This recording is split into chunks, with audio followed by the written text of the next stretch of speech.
आप सभी को माघ पूर्णिमा और अन्नपूर्णा जयंती की हार्दिक शुभकामनाएं। आज सुनेंगे माघ पूर्णिमा व्रत कथा और माता अन्नपूर्णा की कथा। तो प्रेम से बोले लक्ष्मी नारायण की जय। जय श्री शंभु, जय माता अन्नपूर्णा। अब चलिए सुनते हैं माघ पूर्णिमा व्रत कथा और उसके बाद सुनेंगे माता अन्नपूर्णा की कथा। कथा शुरू करने से पहले इस वीडियो को लाइक करके कमेंट बॉक्स में लक्ष्मी नारायण की जय अवश्य लिखें। द्वापर युग में एक बार माता यशोदा ने अपने पुत्र भगवान श्री कृष्ण से कहा, हे कृष्ण, तुम संसार के रचयिता और पालनहार हो। आज मुझे कोई ऐसा उपाय बताओ जिसे करने से स्त्रियों को सौभाग्य की प्राप्ति हो, साथ ही उसकी सभी मनोकामनाएं पूर्ण हो जाए। तब भगवान श्री कृष्ण ने कहा, हे माता, तुमने अति सुंदर प्रश्न किया है।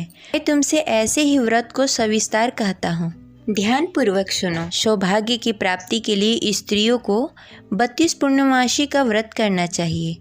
इस व्रत को करने से स्त्रियों को सौभाग्य और संपत्ति मिलती है। यह व्रत अचल सौभाग्य देने वाले एवं भगवान शिव और माता पार्वती के प्रति मनुष्य के अंदर भक्ति को बढ़ाने वाली है। यशोदा जी कहने लगी, हे कृष्ण, सर्वप्रथम इस व्रत को मृत्यु लोक में किसने किया था? इसके विषय में विस्तार पूर्वक बताओ। भगवान श्री कृष्ण कहने लगे कि इस भूमंडल पर अनेक प्रकार के रत्नों से परिपूर्ण कातिका नामक एक नगरी में, वहाँ चंद्रहांस नामक राजा राज्य करता था। उसी नगर में धनेश्वर नामक एक ब्राह्मण भी था और उसकी स्त्री अति सुशीला रूपवती थी। दोनों ही उस नगर में बड़े ही प्रेम पूर्वक रहते थे। घर में धन्य धान्य आदि की कोई कमी नहीं थी, परंतु उसको बहुत बड़ा दुख था कि उसकी कोई संतान नहीं है। एक समय एक बड़ा ही योगी उस नगर में आया। वह योगी उस ब्राह्मण के घर को छोड़कर अन्य सभी घरों में भिक्षा लेकर भोजन किया करता था। वह रूपवती से कभी भिक्षा नहीं लेता था। एक दिन वह योगी रूपवती से भिक्षा न लेकर किसी अन्य घर में भिक्षा लेकर गंगा किनारे जाकर भिक्षुक को प्रेम पूर्वक ग्रहण करने लगा कि धनेश्वर ने योगी का यह सब कार्य देख लिया। अपनी भिक्षा के अनादर से दुखी होकर धनेश्वर ने योगी से बोला, हे महात्मा, आप सब घरों में भिक्षा लेते हैं, परंतु आप मेरे घर में कभी भिक्षा नहीं लेते। इसका क्या कारण है? योगी ने कहा, निसंतान के घर से भिक्षा लेकर पतितों के अन्न से तुल्य होती है, और जो पतितों का अन्न खाता है वह भी पतितों हो जाता है। क्योंकि तुम निसंतान हो, इसलिए पतित हो जाने के भय से मैं तुम्हारे घर से भिक्षा नहीं लेता। धनेश्वर योगी की यह बात सुनकर बहुत दुखी हुआ और हाथ जोड़कर योगी के पैरों में गिर गया और कहने लगा, हे महाराज, यदि ऐसा है तो आप पुत्र प्राप्ति का उपाय बताएं।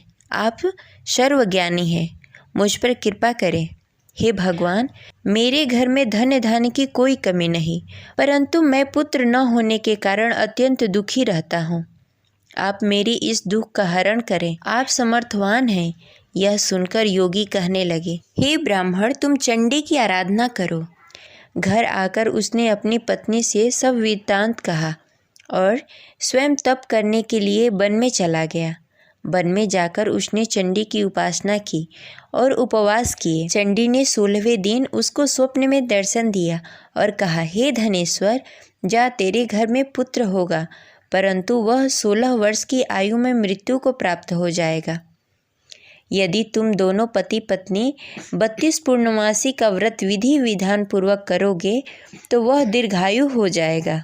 जितनी तुम्हारी सामर्थ्य हो, आटे के दिए बनाकर शिव जी भगवान का पूजन करना, परंतु पूर्णमासी का व्रत 32 होने चाहिए। प्रातःकाल होने पर इस स्थान के समीप तुम्हें एक आम का वृक्ष दिखाई देगा।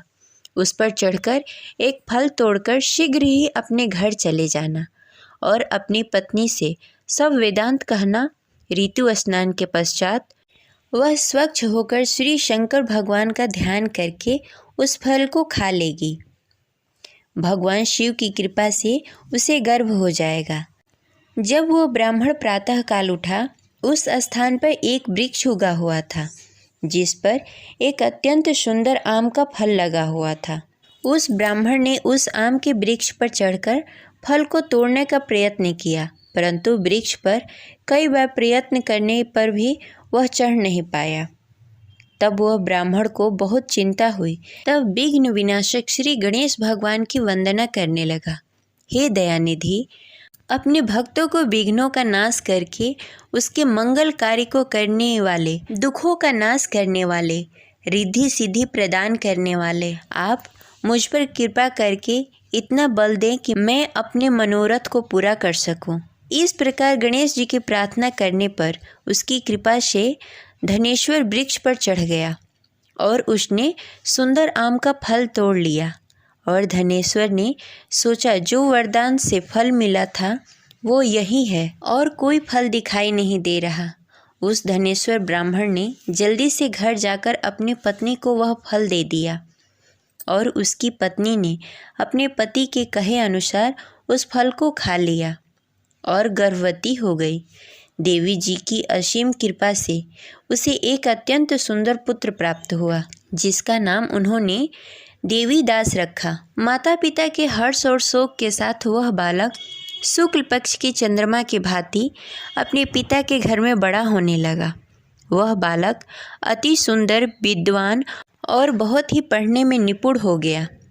दुर्गा जी के आज्ञानुसार उसको 32 पूर्णमासी का व्रत रखना आरंभ कर दिया, जिससे उसका पुत्र बड़ी आयु वाला हो जाए।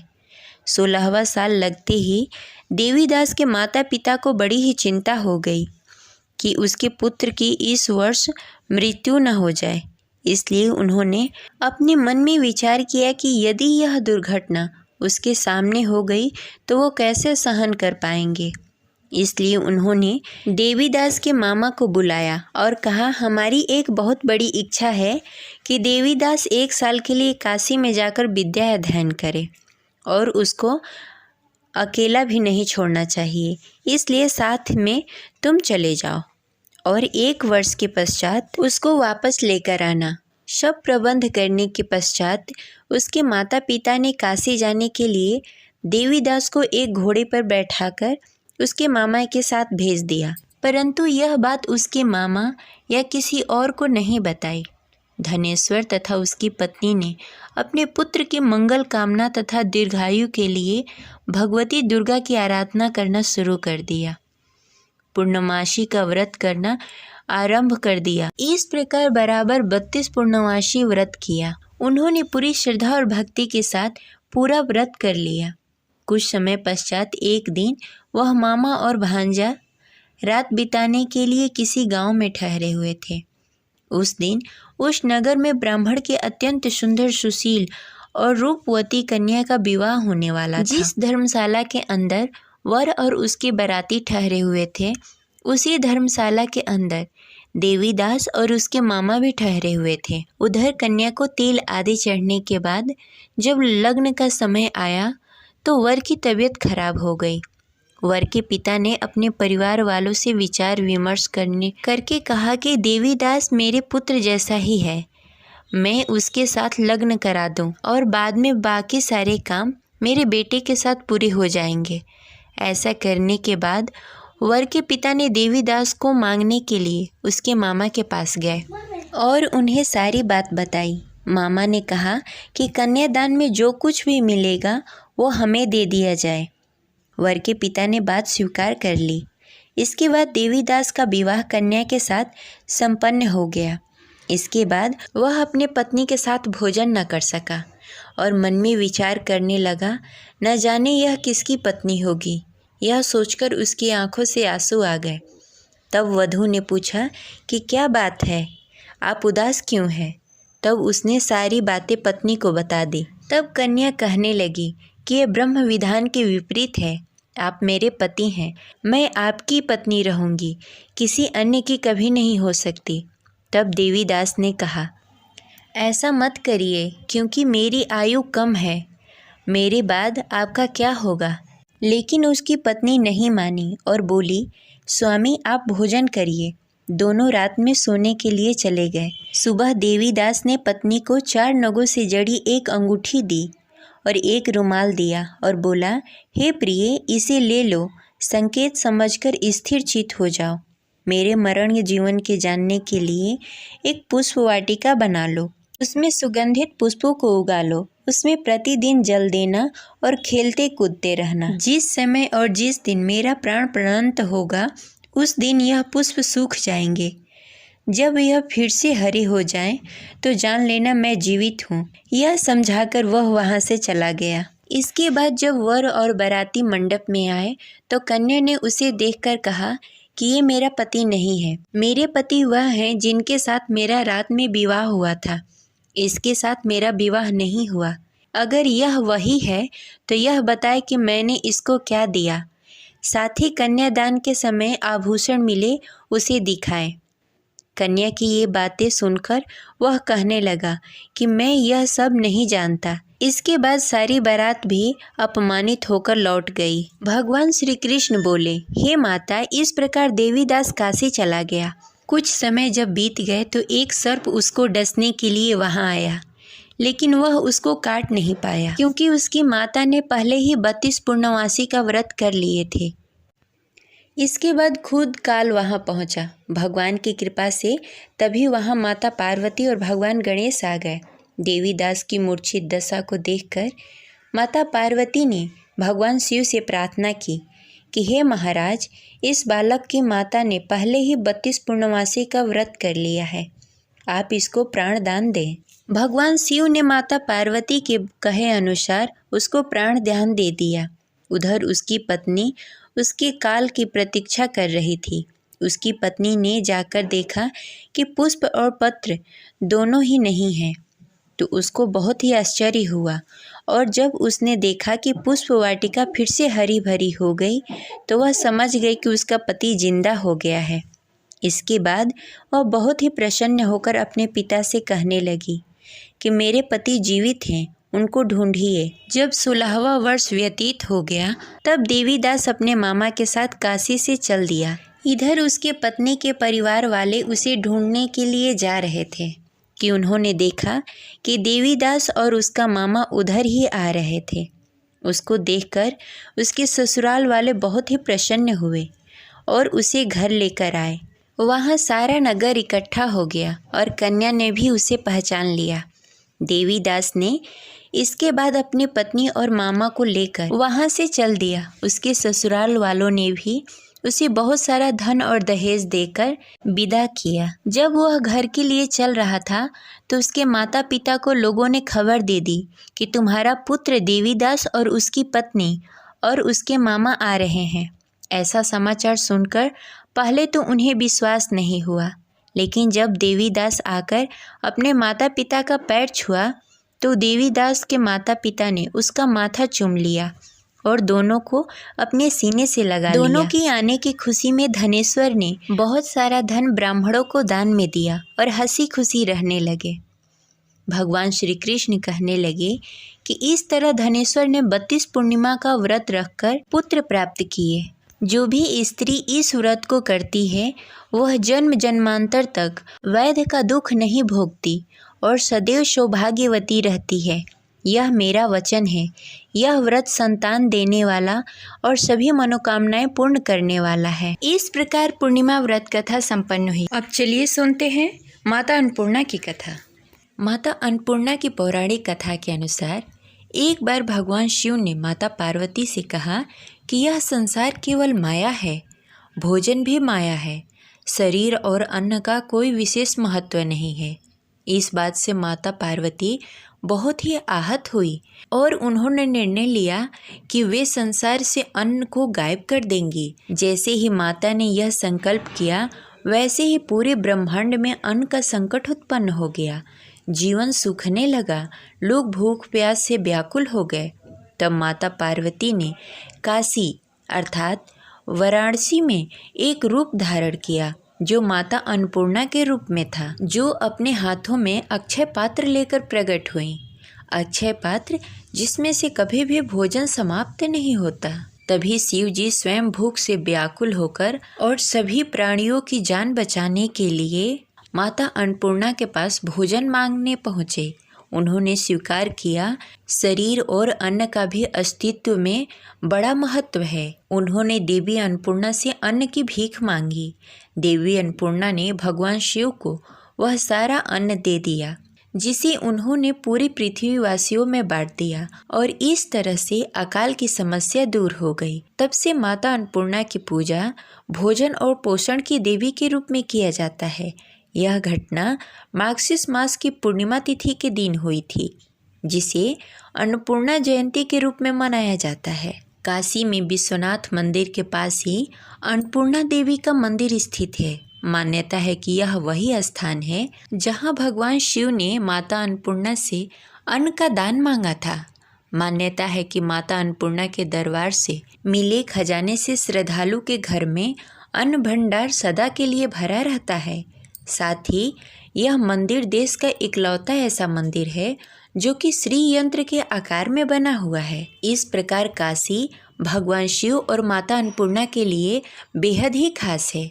ये रही माता अन्नपूर्णा की पौराणिक कथा। अब चलिए सुनते हैं माता अन्नपूर्णा की दूसरी कथा।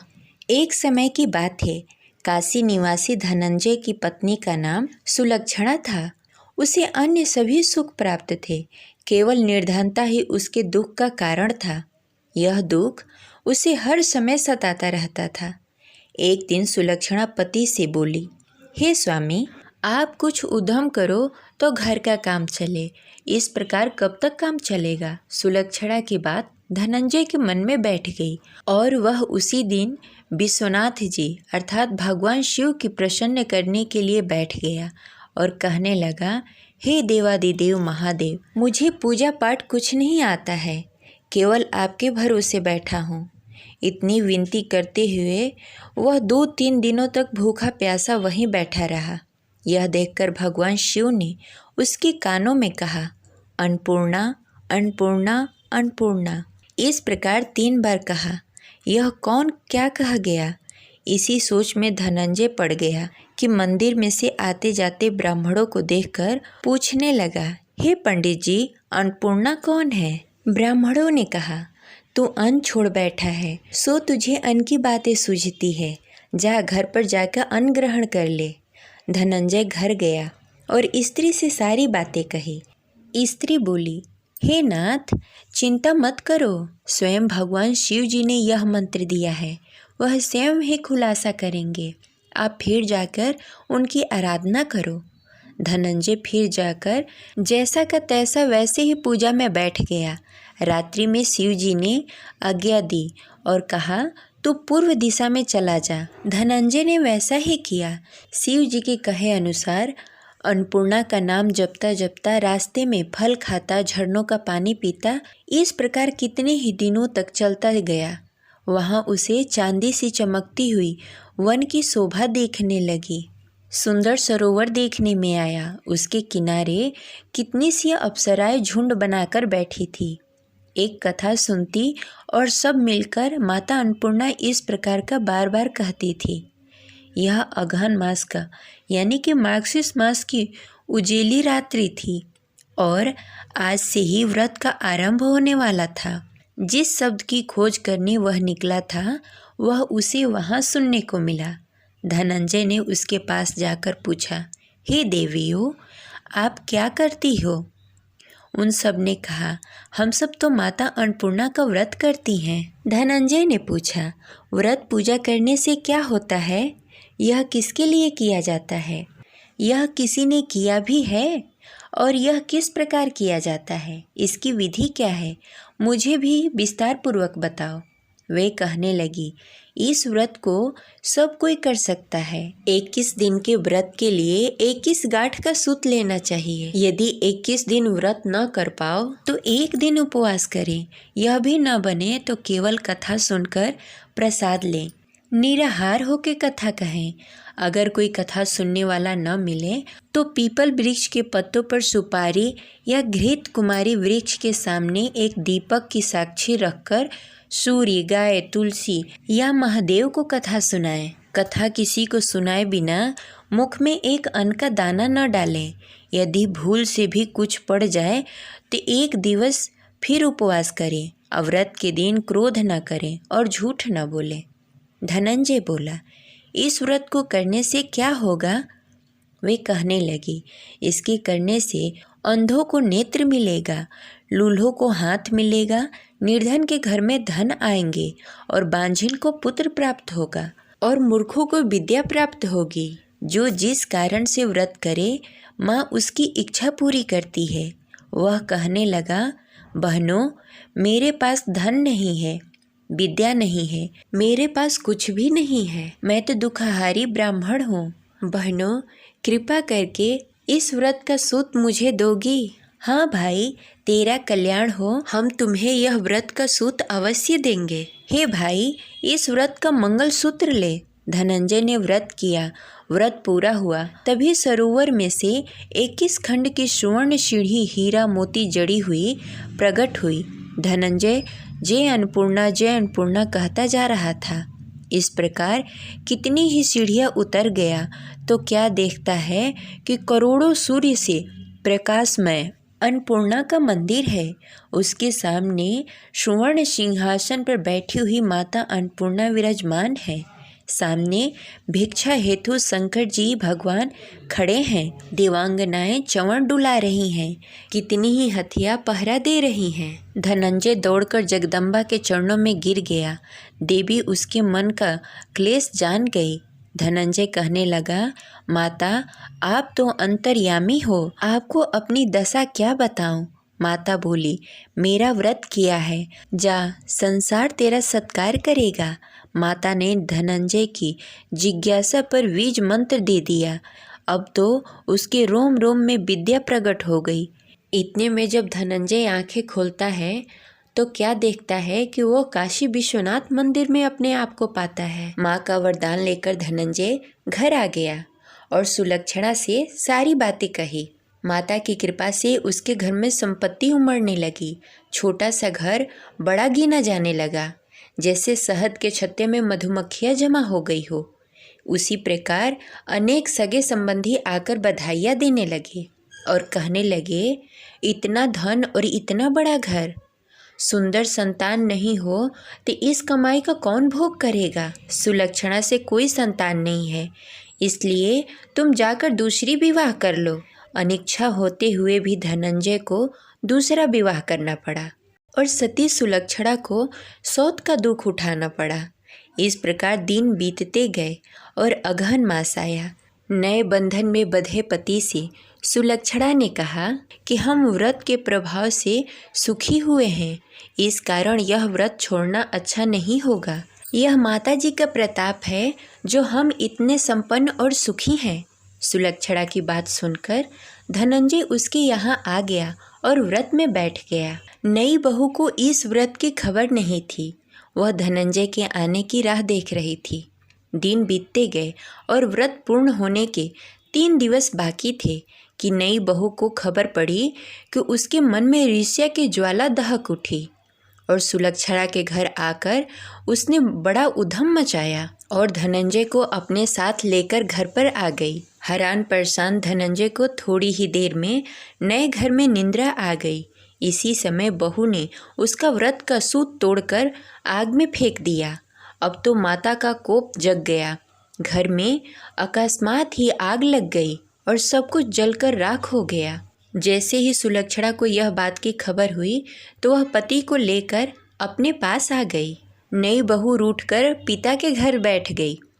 पति को परमेश्वर मानने वाली सुलक्षणा बोली, हे नाथ, घबराए नहीं, माता जी की कृपा अलौकिक है। पुत्र कुपुत्र हो सकता है लेकिन माता को माता नहीं होती। अब आप श्रद्धा और भक्ति से आराधना शुरू करो, वे जरूर आपकी कल्याण करेंगी। धनंजय फिर से माता के पीछे पड़ गया। फिर वही सरोवर की सीढ़ी प्रकट हुई और उसमें धनंजय माँ अन्नपूर्णा कहकर उतर गया। वहाँ जाकर माता के चरणों में रुदन करने लगा। माता प्रकट होकर बोली, यह मेरी स्वर्ण की मूर्ति ले, उसकी पूजा करना, तू फिर सुखी हो जाएगा। जा, तुझे मेरा आशीर्वाद है। तेरी पत्नी सुलक्षणा ने पूरी श्रद्धा और भक्ति के साथ व्रत किया है, उसे मैंने पुत्र दिया है। जब धनंजय की आंखें खुली तो वह काशी विश्वनाथ मंदिर में खड़ा पाया। फिर वह वहाँ से अपने घर लौट आया। इधर सुलक्षणा के दिन चढ़ गए और महीने पूरे होने पर पुत्र को जन्म दिया। गांव में आश्चर्य की लहर दौड़ उठी और सभी गांव वाले सुलक्षणा को बधाइयाँ देने लगे। इस प्रकार उसी गांव के निसंतान सेठ के पुत्र होने पर उसने माता अन्नपूर्णा का भव्य मंदिर बनवाया। उसमें माता जी धूमधाम से पधारी, यज्ञ किया और धनंजय को मंदिर का आचार्य पद दे दिया और जीविका के लिए मंदिर की दक्षिणा और रहने के लिए बड़ा सुंदर भव्य भवन दिया। धनंजय स्त्री पुत्र सहित वहाँ रहने लगा और माता अन्नपूर्णा के चढ़ावे में भरपूर आमदनी होने लगी। उधर नई बहू के पिता के घर डाका पड़ गया, सब लूट गया। वे भीख मांगने लगे और भीख मांगकर अपना पेट भरने लगे। जब यह बात सुलक्षणा को पता चली तो सुलक्षणा ने उन्हें बुलावा भेजा और अलग घर में रखा और खाना पीना और वस्त्र की व्यवस्था की। और उधर धनंजय, सुलक्षणा और उसका पुत्र माता जी की कृपा से आनंद से रहने लगे। माता जी ने जैसे उसके भंडारे भरे वैसे सबके भरे। जय माता अन्नपूर्णा। इस प्रकार यह कथा संपन्न हुई। तो प्रेम से बोलिए माता अन्नपूर्णा की जय। जय शिव शंभु। हर हर महादेव।